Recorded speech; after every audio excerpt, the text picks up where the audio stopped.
Vipi Shem, mbona uko hivyo? Wewe kimekuleta nini hapa? Nimemletea mgonjwa chakula. Umemletea mgonjwa chakula sio?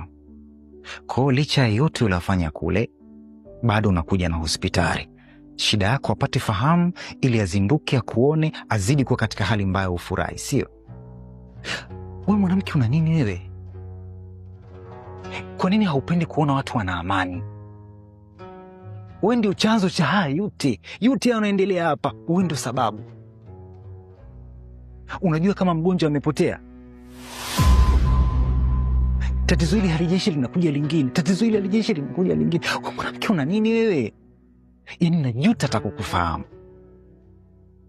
Tumezaliwa tuna roho nzuri, roho mbaya tunafundishwa na watu kama ninyi. Sasa usisababishe nikaanza kuionyesha roho yangu ile ya ubaya kwa ajili yako. Mpuzi mmoja wewe.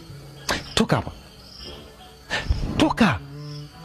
Unaweza kusababisha paka watu wanaone kichana kati niko hospitalini kuna wagonjwa hapa na haitaki tupige makelele. Lakini yote ni kwa sababu yako mwenda wazimu wewe. Shem. Shem nini? Nitakuzibua wewe mara yako.